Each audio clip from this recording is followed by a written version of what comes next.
Hi everyone. In this video I'm going to speak about the topic of how people often can develop some self-rejection or self-hatred, you might call it, in response to their experiences of early abuse or trauma, having perhaps been demeaned or bullied or persecuted when they were very young. And in combination with those negative feelings they'll carry toward themselves, they'll also carry often some resentment or hostility toward others. So it's as though there's this split in their consciousness where one aspect is projecting that anger, that frustration with what happened toward the outside, toward other people, and there's another aspect of their consciousness that's projecting that hostility in a way toward themselves.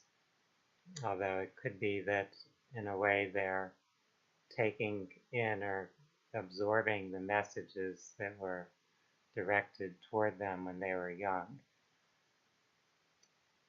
Let me explain this in a little more detail. When we're children, in particular, when we're very young, we naturally want to fit in and be accepted by people in our social environment. That could be your family environment, your peers at school, your teachers, your ministers in your church, whatever people may either be authority figures or peer groups. You will in some way tend to seek to conform, to seek acceptance there. However, if that particular authority figure or peer group has a negative perception or attitude toward you, in order to in some way get that sense of being accepted, you may unconsciously take on their attitude toward you. So if they're rejecting you in some way, you may try to reject yourself in order to fit in with them or be accepted by them. So if you have a parent who's telling you that you're stupid or foolish, you're too fat, you're too skinny, you're ugly, you can't do anything right, if they're rejecting you because of your skin color, you're too dark or you're too light, or it could be your sexuality. They may be rejecting you if they think that you appear to be gay or homosexual. These are all actually common things that occur in families. Some of it's very overt and some of it's more subtle or covert, but these themes are fairly often present where a child is experiencing that rejection.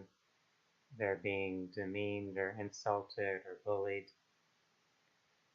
And of course, this is very common in peer cultures, in school where children are interacting with each other. There's certainly a lot of teasing, a lot of bullying and name calling, things that are in some way meant to put another person down or hurt their feelings. Some children are quite resilient and don't seem to be affected that much by people treating them that way. However, others are quite sensitive and really seem to take to heart to have these things affect them. So it's kind of this emotional wounding or trauma that's occurring. And if we don't heal it, it's going to likely impact us throughout our life, throughout the different relationships that we have with other people. When there's some type of trauma or imbalance that we carry within us, it will usually be reflected in some way externally in the circumstances that appear in our lives. So if we've been bullied, if we've been teased and demeaned, and we're still feeling hurt or wounded by that, we may attract additional experiences in our life where people are demeaning or bullying us. The form of that may change somewhat as we get older, but the underlying theme will likely remain the same, since we're carrying the same beliefs, thoughts, feelings, and emotions within ourselves. So if you're feeling rejected, if you're feeling put down, if you're feeling a lack of self-confidence or self-worth, then you'll draw toward yourself more experiences that could reinforce that feeling, while they could also bring you the opportunity to recognize what you're feeling, what beliefs you're carrying, so that you can work on healing them, so that you can release them and reclaim a healthy sense of self, where you truly love and value yourself, where you don't feel that need to compare yourself to others, to see yourself as less than anyone else or superior to anyone else, where you accept yourself as you are and you can accept other people as they are. This particular subject was kind of brought into my mind as I was reading about a current story in the news. Many of you may have also read or seen things about this story, where the actor Jussie Smollett, who's a major character on the TV show Empire on the Fox network, made a claim or report that he was the victim of a so-called hate crime. He claimed that a couple of men had come and attacked him and physically assaulted him, had put a rope and noose around him, and that they were wearing hats related to the Donald Trump Make America Great Again theme, and that they had said something to the effect of, "This is MAGA country." So this was the story that he had told, which got out into the media, and a lot of people were verbally expressing support for him and sympathy or empathy for him for having experienced that. However, there are a number of inconsistencies and things that didn't seem to make sense about his story.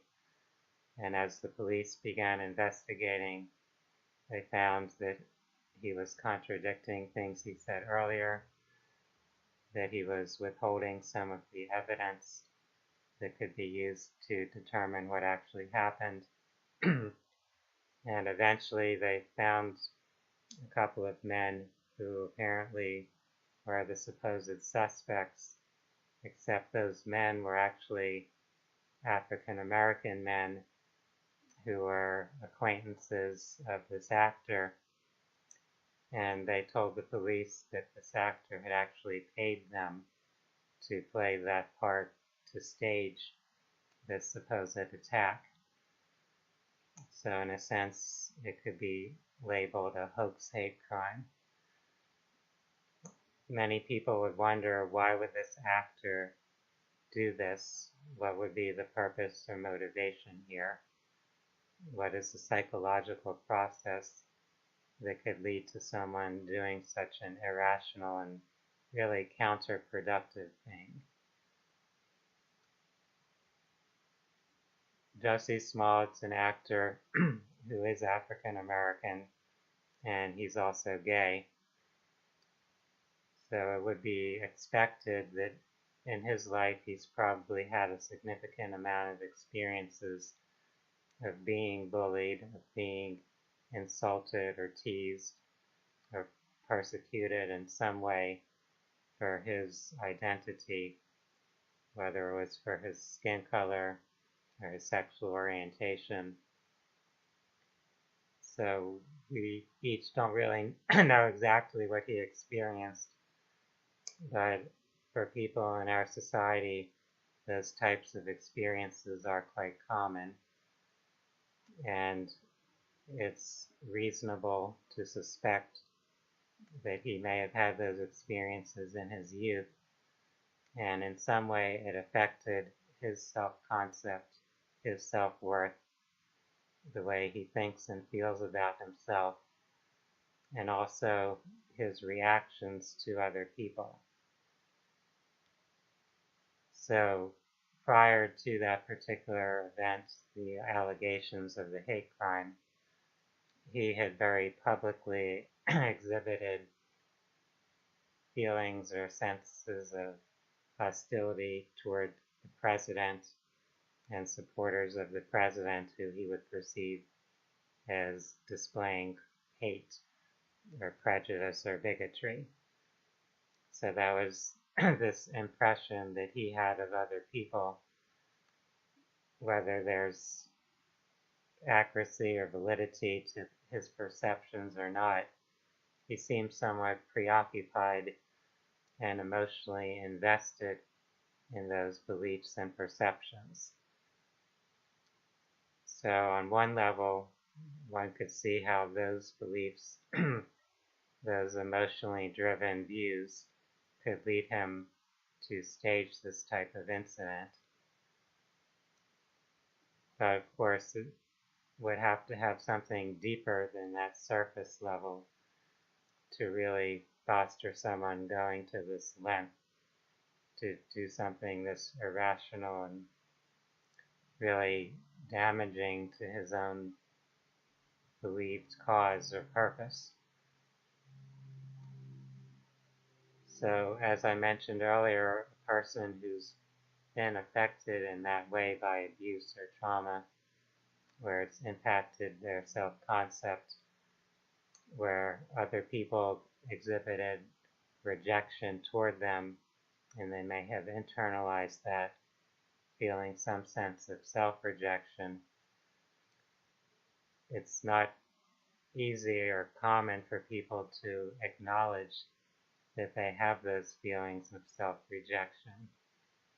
It's actually easier to project that frustration or anger, that judgment or condemnation externally toward other people. So we'll find other people out in the world who we see as being haters or persecutors, and we'll be pointing our finger at them and condemning them, attacking them in some way, rather than healing that original wound within ourselves, coming to a place within ourselves where we feel content with who we are, and it doesn't really bother us so much anymore that other people are disliking or rejecting us. No matter what, we can't get everyone in the world to accept us, to like us, to appreciate us. That's not at all realistic. What we can do is fully love, appreciate, and accept ourselves. And when we truly are in that state of self-acceptance, we don't have the need to focus our attention and energy toward people in the external world who we perceive as rejecting us. It's just not natural or necessary at that point to focus that energy and attention toward those people.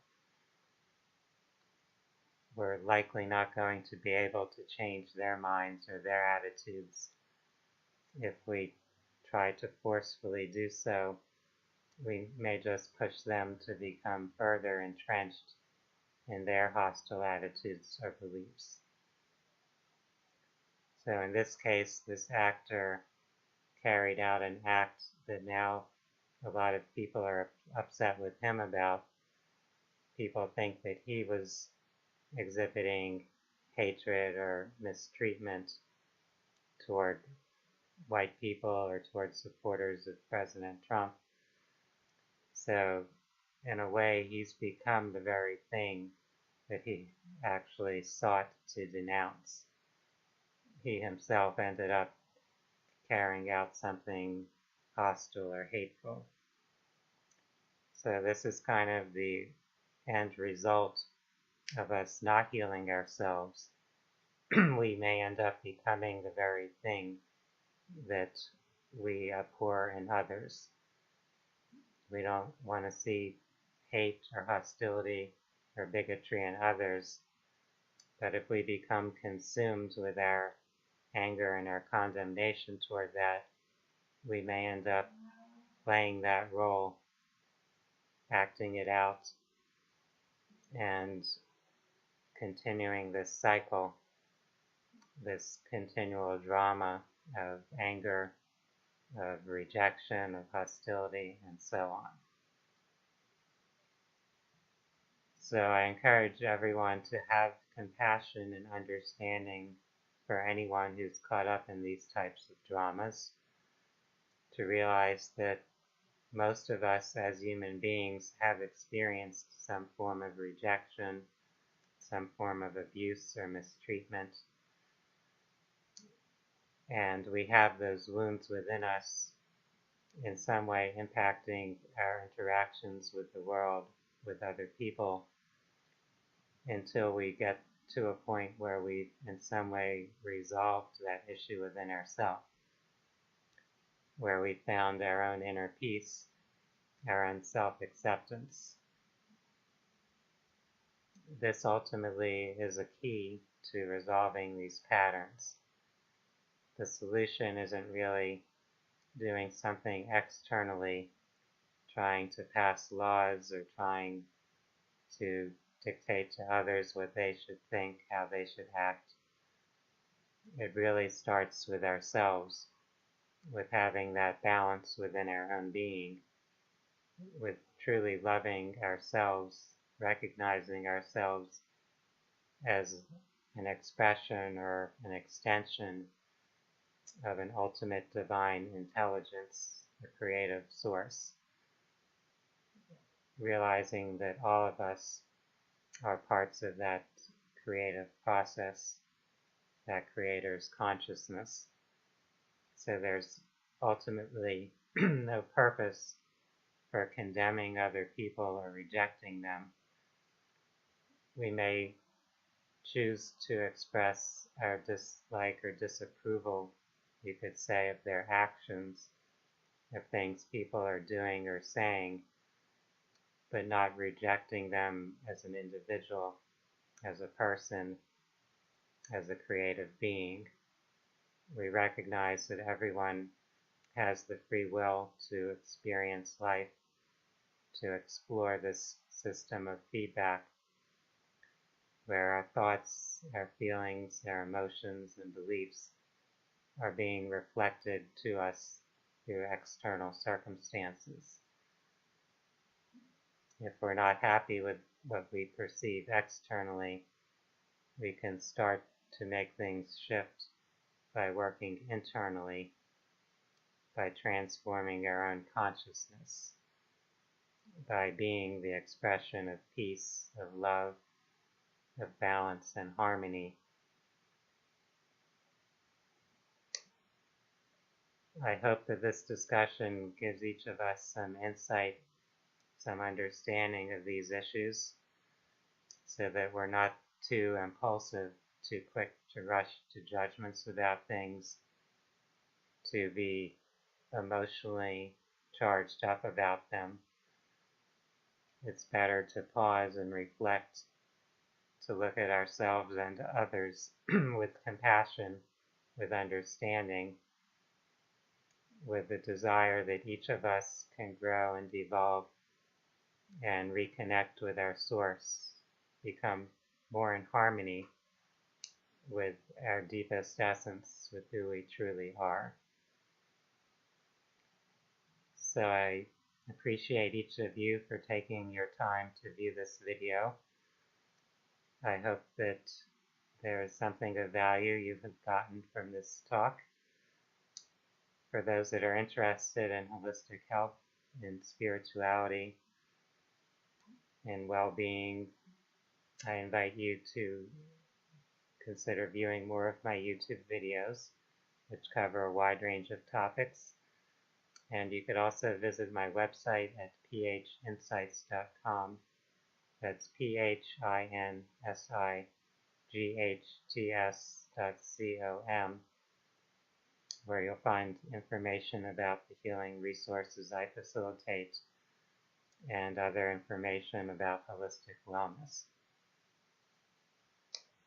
I'd like to wish everyone a wonderful day. Namaste.